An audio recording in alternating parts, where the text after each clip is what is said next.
यहां पर हमने सवालिया निशान लगा दिया। ठीक है जी।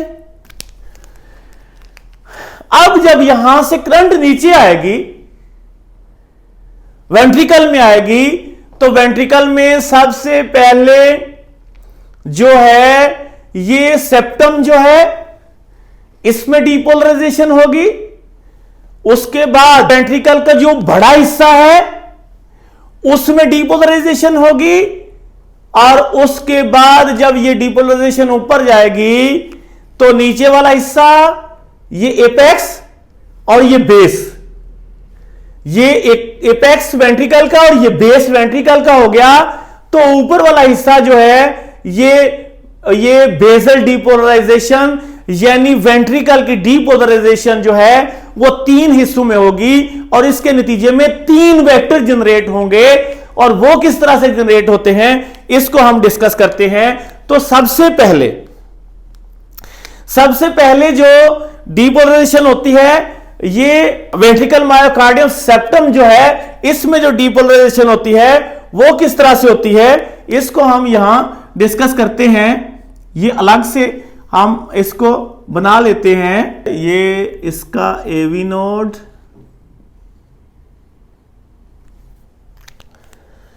ये बंडल ऑफ हिस, और ये बंडल ब्रांचेस,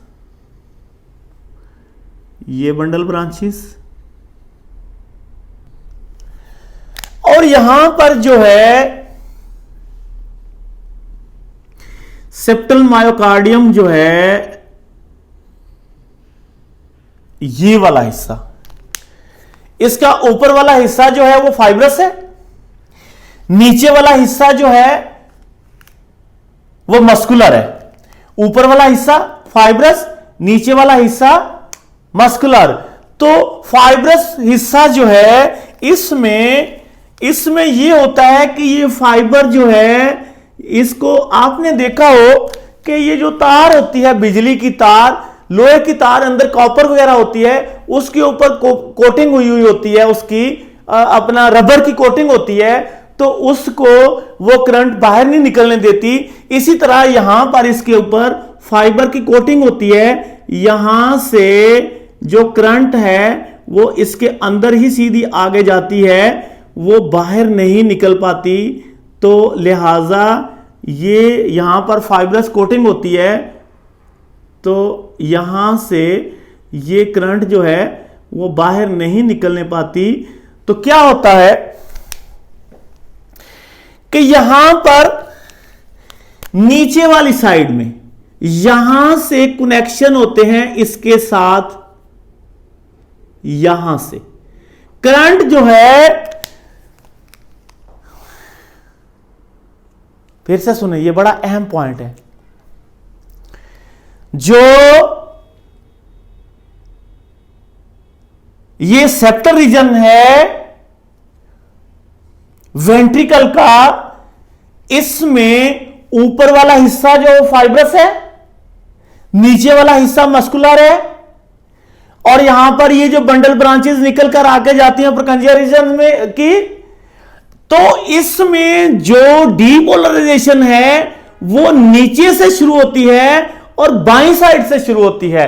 उसकी वजह यह है कि ये चूंकि इसके ऊपर फाइबर कोटिंग होती है, यहां से करंट बाहर नहीं निकल सकती, ना यहां से बाहर निकल सकती है।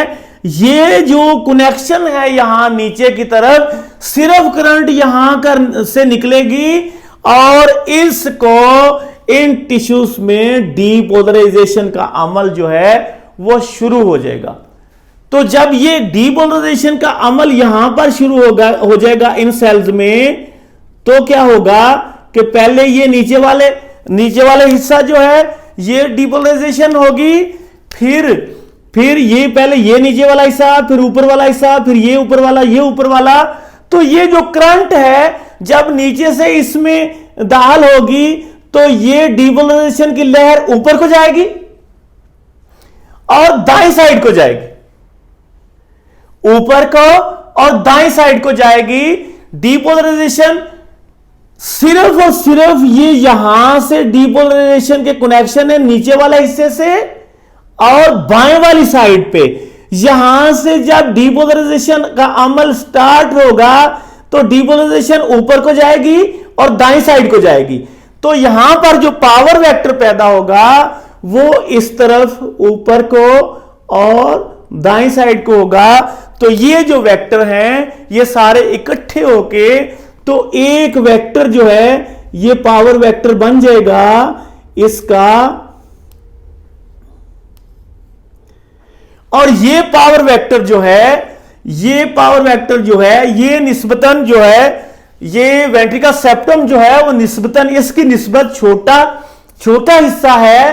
तो लिहाजा ये जो वेक्टर पैदा होगा छोटा वेक्टर पैदा होगा। और चूंकि ये इलेक्ट्रिक का फास्ट मूसल है, तेज मूसल है, फास्ट कंडक्टर है, तो लिहाजा करंट तेजी के साथ नीचे जाएगी। तो ये वाला जो वेक्टर पैदा होगा वो तेज वेलोसिटी वाला पैदा होगा। क्योंकि ये निस्बतन छोटा हिस्सा है, वेक्टर छोटा पैदा होगा, करंट तेजी के साथ जाती है, तो लिहाजा फास्ट वेक्टर पैदा होगा। तो ये वाला जो वेक्टर पैदा होगा, जो सेप्टम का वेक्टर पैदा होगा, ये क्या हो जाएगा, नीचे से ऊपर और दाईं साइड को नीचे से ऊपर और दाईं साइड को निस्बतन छोटा वेक्टर और फास्ट वेक्टर पैदा होगा। और